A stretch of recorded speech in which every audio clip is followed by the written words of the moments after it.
Hello everyone, this is PK Entertainment and we're back again, and here now we have another video for you, and this will be my spoiler review of Black Adam.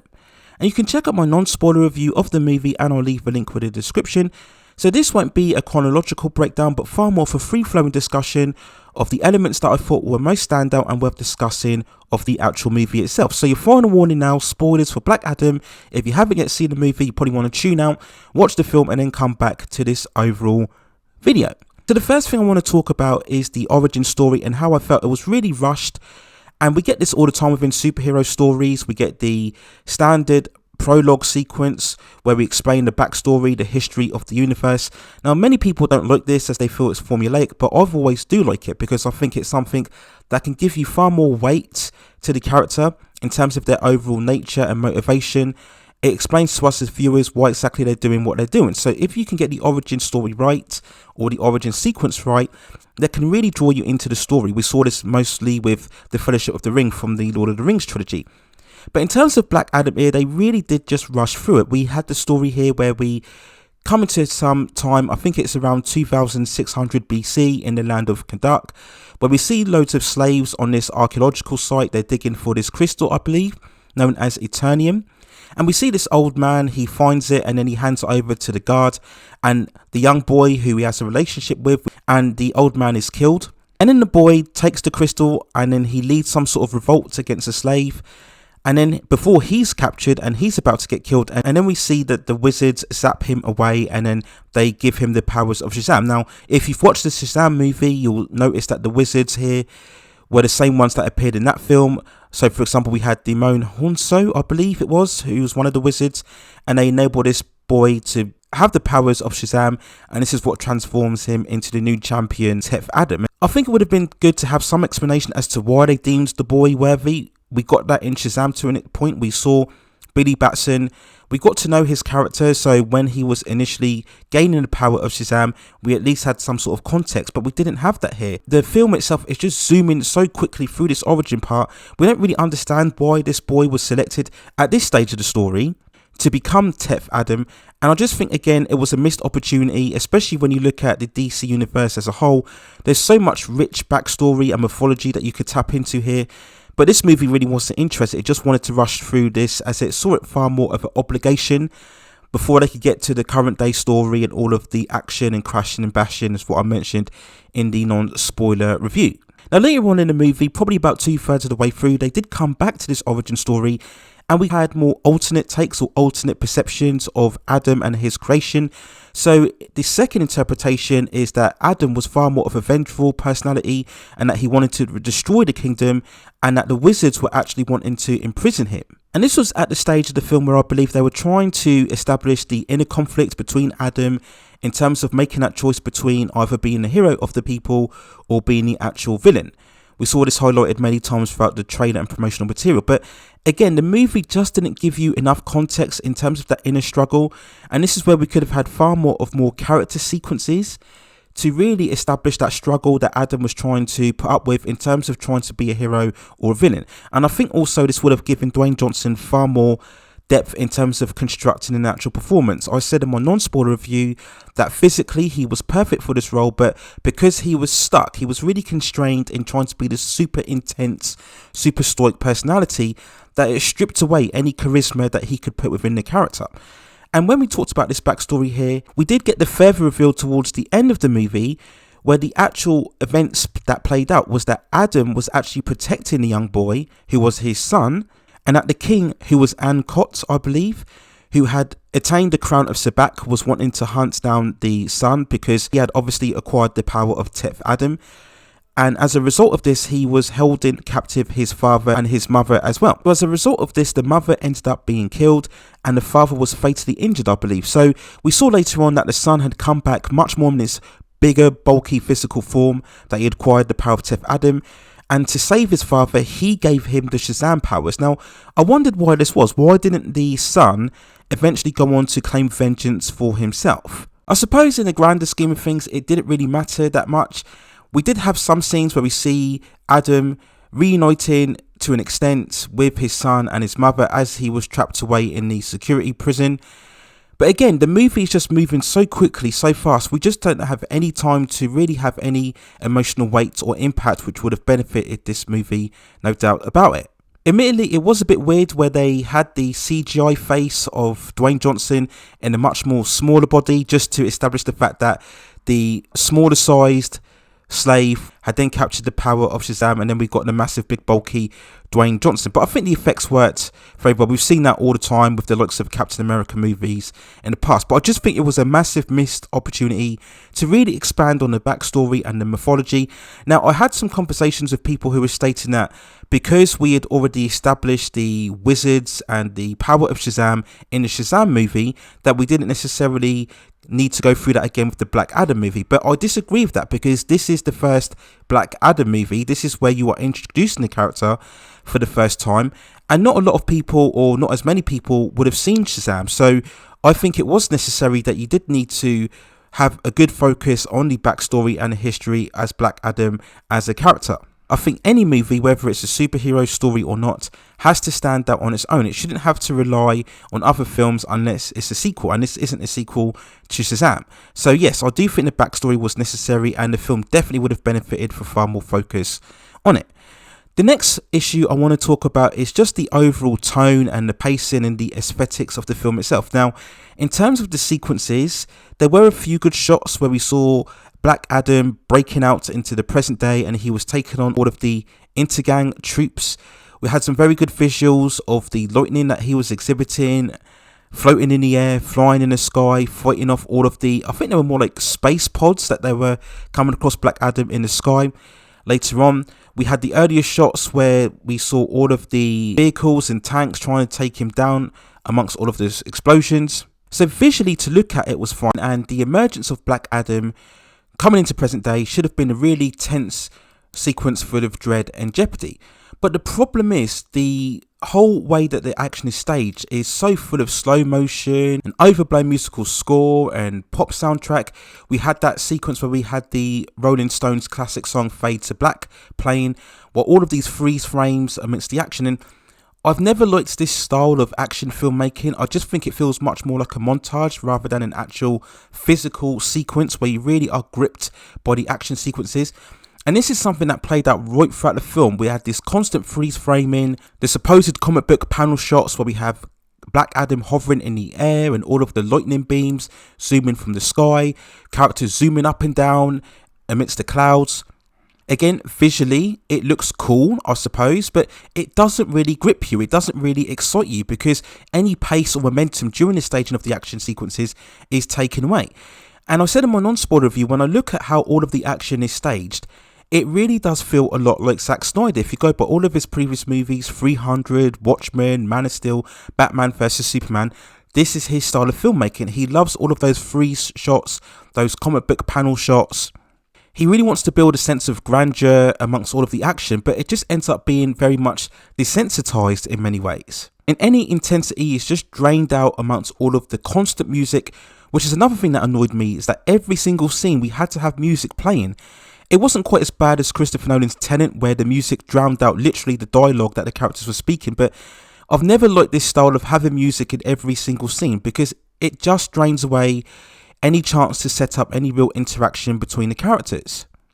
And the movie just never stops. It really has this weird kind of schizophrenic, bipolar nature about it. It really is this more suffering of this ADHD, where it's almost as if the executives were scared that if we don't have something action happening every 2 minutes, that audiences may get bored. And for me, that's a real bad sign of storytelling. That to me states that your story is lacking, that you can't compel audiences through the story that you're telling, and the only way that you feel the need to engage them is to have something chaotic and frenetic happening on screen. And as I mentioned before, if you have something happening all the time, then nothing truly special stands out. And round about the 40-minute mark, where I believe we had that scene where Black Adam starts fighting Hawkman, again, this is when the film should have settled down and we started to see the JSA and Black Adam slowly working together, but for some reason we had to have this really hectic fight between Black Adam and Hawkman, where they're fighting in the house and then they start zooming up in the air, fighting one another. And this is when I was starting to get a bit bored, because the action was just constantly happening. There was nothing particularly special about it. From a lot of the times in streaming movies, where we get big budget movies that go straight to streaming, and they have so much action but there's so much lacking in script, and it was a struggle after a while to kind of stay interested in the movie because of all of the heavy aesthetics in action and tone. And to be fair, it's not just Zack Snyder that does this. I think Michael Bay is guilty of it as well. I think Louis Leterrier is also guilty of it as well. So just the constant focus on all of the heavy aesthetics and action really brought this movie down. We then talk about the JSA overall, and we had that stage in the film where we see Viola Davis appearing again as Amanda Waller, coming off the Suicide Squad movie, and we see where she's assigning up all of the members of the team. And I think overall, in terms of the performances, they were fine. I didn't really have an issue with the team. I've read some reviews that stated that including the JSA brought the presence of Black Adam down. Now, I thought about this and I think you did have to have some sort of team coming up against Black Adam, because there would have been no other contrast if you had it where Black Adam was just going around killing all of the intergang troops. There was no opposing force against him. So I didn't have a problem with having the JSA going up against Black Adam. I think the problem is that you didn't really have any time to really get to know these characters. I think this was also apparent for the likes of both Noah Centineo and Quintessa Swindell, who again probably had potential as both Cyclone and Atom Smasher, and they were very much put in there to appeal to the younger audience, so I get why they were there. And to be fair, they didn't really build too much on a certain romance or love story between the two, as what we so typically get with these superhero films. So I was glad we didn't get that, but again, it would have been good if they had far more interaction with both Dr. Fate and Hawkman. I just didn't really care about their characters as a result. I think aesthetically, when we showcased their powers, it looked fine. It did get a bit repetitive after a while, where we saw Cyclone just constantly spinning around, again the slow-mo as we saw her powers being exhibited. And they tried to make Atom Smasher much more of the comic relief. We've seen scenes where he's clumsily smashing into places and buildings and dropping all of these one-liners. It didn't get too annoying, to be fair, but it was one of those where, again, there wasn't much depth to the character. Now, in terms of the other members of the JSA, I think both Hawkman and Dr. Fate were very good. I liked Pierce Brosnan as Dr. Fate. I think he did bring that more gravitas, that more world weariness about him. Much more of the wisdom and maturity that a character that Dr. Fate should have. I also like the way that they visualised the costume and the helmet design of Dr. Fate. I think it looked very good. It looked very good on Pierce Brosnan when he was wearing the costume. I liked the fact that they tapped into the fact that he would see visions of the future whenever he would touch the helmet, and we had this ongoing narrative about whether he would see the death of Hawkman or not. And I liked the scenes that he had between Hawkman. Again, this is something that you could have built on much more if you didn't have music and action playing every other 2 minutes. I liked a certain rapport between the two, and I think that was because both characters had an established status about them within the team. I did think it was extremely forced, the death of Dr. Fate. This happens 2/3 of the way through the film, where they're taking on the eventual villain, and it's playing out as if Hawkman is going to have to make some sacrifice in order to save the team. And as they're walking towards the broken down building, Dr. Fate creates a force field that blocks them away from it, and then he goes on to take the villain and then ends up being killed. So it was very typical, just very on the nose, very forced. I think it was unnecessary, because I wouldn't mind seeing Dr. Fate in future movies. I do understand you're going to get all of the comparisons to Marvel's Doctor Strange, and yes, when he was exhibiting certain powers, we had that one scene where he created a peaceful universe of Kahndaq as he was taking on Black Adam. Very similar to the sequence in Infinity War, we saw Doctor Strange showcasing the planet Titan when he was taking on Thanos. And of course, we had all of the sequences where he was making multiple copies of himself, very similar to what we saw with Doctor Strange as well in Infinity War. But it still looked cool. But we had those sequences where Black Adam was exhibiting all of the lightning and all of the multiple Dr. Fates were surrounding him. So this looked very good. And like I said, I felt it was a very good representation of Dr. Fate as a character. Now, halfway through the movie, we did get this commentary about Kahndaq and that the fact that it's under occupation from this intergang military group. There was a scene where the woman archaeologist was explaining to the JSA, how can you come in here and claim to be heroes where our country has been under occupation for years and you've done nothing about it? So there was scope here for further subject matter about political interventions and military occupations. But to be honest, I don't think that would have suited this film. I think it would have just bogged it down, because again, the pacing of the film was so fast, it wouldn't have given this type of themes the proper attention that I think it would have deserved. Now, had the movie been far more measured, you could have used this narrative to explain how Black Adam is much more of a hero if we establish that the real threats, the real villain, is the intergang, is the fact that Kahndaq has been taken over by certain governments, certain political factions, and this is what Black Adam is really fighting against. This is why he is deemed the champion of Kahndaq. So that could have been a far more substantial way of moving Black Adam from a villain into the hero, but again, the movie really wasn't interested in going down that particular subject matter. We then quickly talk about the supporting characters. So as I mentioned before, we had the archaeologists at the beginning of the film, we had the main woman and the brother at the beginning, and then we had this kid later on, and I've seen other reactions stating that the kid was annoying. And yeah, I think they tried to have very much of this connection between Black Adam and the kid. Again, this is standard superhero stories where the main hero has a connection with the younger child, so the younger child is very much looking at the hero as some form of inspiration. This has been done multiple times, but again, the problem was that we kept having these quick edits, all of this music playing, so we had no chance to really build any relationship. Now, there were a few moments of humor, particularly in the scenes where Black Adam is sitting in the room and the kid has got all of the superhero memorabilia around him, particularly of Superman. We had these constant shots of, whilst all the fighting was going on, we saw all of the merchandise of Superman and Batman getting damaged, all of the photos and the toys getting broken amongst the carnage.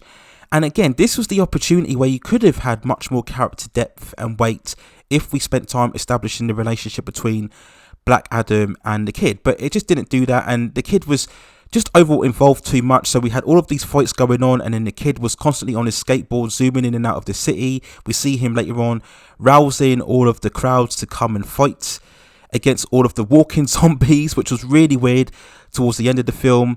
I don't know why they put that in there. Again, just another example of just overpouring the spectacle. Maybe this was their Billy Batson alternate character. We all know that's the dynamic in terms of Shazam. The kid wasn't the main issue. I don't think he spoiled the movie as a whole. I think there were far more bigger issues than the kid running around with the crown of Sabak and then later on his skateboards. We then talk about another big issue, and this is something that we see so often now, the weaker villain. Now, when we watched all the trailers and we heard the concept of Black Adam, we knew that eventually Black Adam was going to shift far more into the hero role, and then there would eventually be a much more bigger threat for him to team up with the JSA to take on. And that's what happened within this film, and the way it was done was so stupid. So we had the main leader of the Intergang troops, which I believe his name was Ishmael. So we have this big face-off between the Intergang troops and JSA. Big battle. Ishmael ends up being killed. The crown ends up being destroyed. Black Adam decides that he doesn't want to be his presence anymore, so he says the word Shazam, and then that's where again we see those scenes of Dwayne Johnson in a much more smaller physical frame, and they lock away Black Adam. And just quickly, it was a highlight for me anyway to see Jennifer Holland, who we all know played the agents of the government group within Peacemaker, once again drawing whatever continuity connections there were in terms of the Suicide Squad. But in terms of the villain, Ishmael is killed, and then somehow the gods in hell, I suppose, anticipated that Ishmael was going to get killed because he was the descendant of the Ankot king, as we saw the backstory. So they anticipated this, so when he died, they somehow consume his body, and then he's able to come back in his devil demonic form. It's just nonsense. It's absolute nonsense, and it actually reminded me a bit of Spawn, where we saw Ishmael in hell being resurrected. But the whole way that the villain played that was just silly. And again, this is issues with the script. They could have easily just had him attain the power of the crown and transform into the devil form, and then just take on Black Adam and the JSA. Why did we need to lock Black Adam away and then have him be revived into this devil, and then have all of the JSA members fight him before then we revive Black Adam again? It was just silly. It just made the film far more longer than it needed to be. And this is again where the film resembled much more of a video game. The devil villain himself reminded me a bit of Trigon, if you remember from Titans. But then we'd see Black Adam revived, and again, admittedly, I think he looked very cool. And this time he had the cape on, and he had the golden boots and the golden arm bracelets, and he looked very much more the comic book version of the character. And yes, again, we've said this multiple times in the promotional material leading up to this movie, if only they had given him the black hair and the pointy ears, it would have been 100% almost flawless recreation of the character. But then we get more fighting and bashing and fighting and explosions, and Black Adam defeats him in the end, and then that's when we have the happy ending. We see all of the crowd cheering him on. He's now the champion of Kahndaq. That's the end of the film. We have this shot at the final scene where we see the customary comic book shot of Black Adam sitting down on the throne. That's what we've seen in the promotional material. And then for some reason he zooms up in the air and smashes down the throne as if to say him being the ruler of the kingdom is not the way forward. And then he goes on to stand in the skyline, and they ask, what shall we call you then if Tef Adam is not a cool enough name? And this refers to the running joke throughout the film where they keep calling him the Man in Black, and he doesn't answer the question, but that what leads to call him Black Adam. And just that sequence there of him smashing down the throne was really indicative of the whole film itself. There was no reason for him to zoom up in the air and smash down the throne. He could have just destroyed the throne. There was no reason to destroy the throne to begin with, because all of the other ruins had been destroyed anyway. And that was really the problem with the whole film itself. It was just so focused on the action, heavy effects, rather than building anything truly substantial or something special in terms of the storytelling.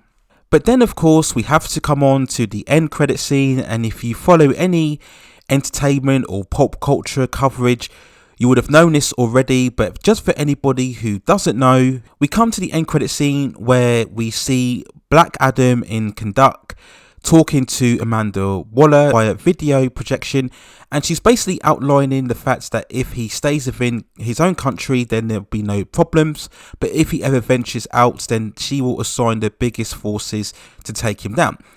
Black Adam responds by stating there's no powerful force enough to stop him, and then when the video message ends, this is when we see the big reveal of Henry Cavill's Superman making an appearance.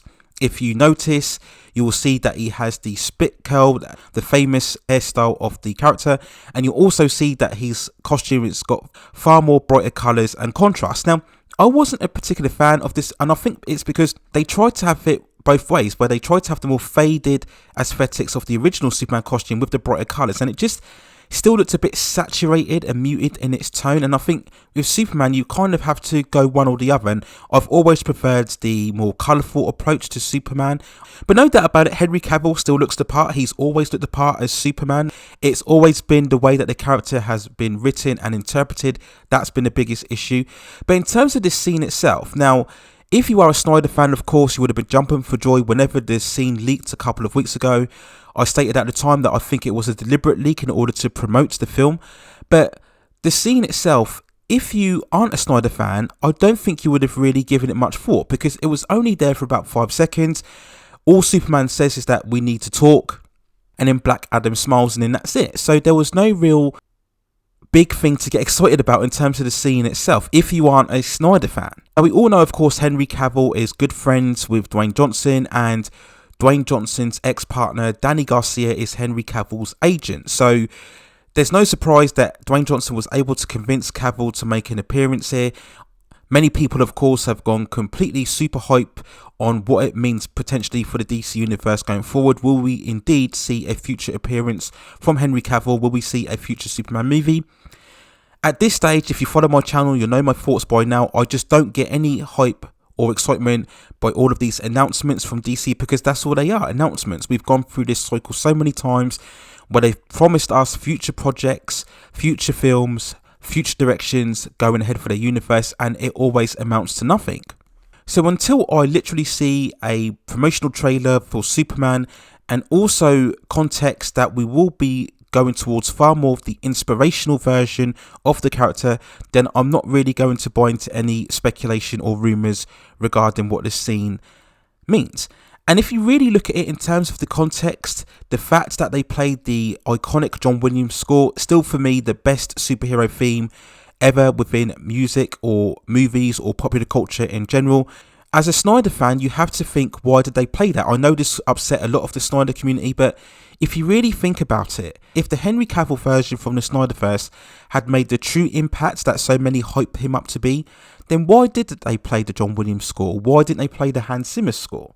Right? So that already itself is very telling, that I think Warner Brothers has appreciated that the Snyder version of Superman hasn't connected with mainstream audiences, and that they were fully aware of the transcendent connection of that John Williams score, and they used that because they obviously wanted to get more people interested into this, and they knew that if they played the John Williams score, that would be far more recognisable than what the Hans Zimmer score was. Now, I know a lot of people, a lot of Snyder fans are not going to like that, but that is the actual reality. And again, we've talked about this so many times on this channel in regarding the DCEU and Henry Cavill's Superman. You have to come out of social media, you have to come out of all the Twitter conversation and actually look at how is the mainstream audience, how are general viewers appreciating or reacting to this character. And when you do that, that's when you'll find that this character hasn't really connected to the way that Superman should be, and certainly nowhere near the levels that Christopher Reeve did in terms of cultural impact or transcendent status. So that was the first issue about this end credit scene. And the second issue is that the overall context. So the whole hype about Henry Cavill appearing is that eventually we would see some massive fight between Black Adam and Superman. This is something that Dwayne Johnson has been pushing for so many years. I'm somebody who hasn't been excited about that prospect. I felt that if everybody did their job properly in terms of handling this universe, then Black Adam would have been a villain that was built up throughout multiple films and eventually go on to take on the Justice League.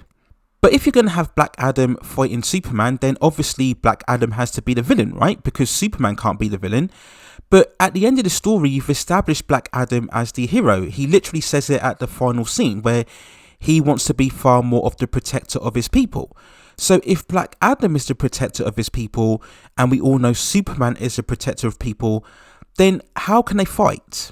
Like, how can you generate any scenario where both of them fight together if both of them are on the side of good? This is highlighting the similar issues that we had with Batman versus Superman, where you had both heroes who were supposedly on the side of good coming against one another. The conflict just never made any sense. So if we look at this end credit scene, the idea of Superman and Black Adam fighting each other just doesn't follow any logic. And in terms of this scene here, surely we could have had a situation where we saw both characters flying towards one another, throwing a punch against one another, and then kind of leave it off there. And that would have got fans excited at the prospect of them coming together. But they knew they couldn't do that because they've established Black Adam as the hero. So at this stage, Superman and Black Adam fighting each other doesn't make any sense. And also, in terms of a wider context, in terms of the universe, when was it that Superman was working together with Amanda Waller? When did that happen? Why exactly did she call Superman? Why exactly did Superman arrive immediately so soon after the video message? How does that make sense? If Amanda Waller is working with Superman and indeed the Justice League, then why didn't she call them to take on Black Adam in the first place? If we go back to the Peacemaker finale, spoilers if you haven't seen it, but at the end of that episode, we saw the Justice League members show up, Superman, Aquaman, Wonder Woman and The Flash, at the end as Peacemaker was taking on the alien forces. So it's clear at this stage that the Justice League are working together in some capacity with Amanda Waller. So why didn't she call the Justice League? Where were the Justice League? What were they doing? I'm pretty much sure the activities of Black Adam would have raised their attention. I'm sure it would have been broadcast all over the news, and it was clear that Black Adam was on a supremely high power level. So surely if you've got a choice between the Justice League and the JSA, you would have assigned the Justice League to go on and take on Black Adam. So why didn't she do that?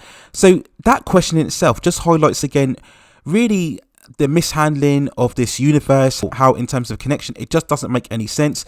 Again, DC or whoever's in charge just don't know what they're doing in terms of building a universe, building these characters. So again, it's just something I felt when looking at this end credit scene. Now, of course, major fans of the Snyderverse won't care. They were just happy at seeing Henry Cavill's Superman.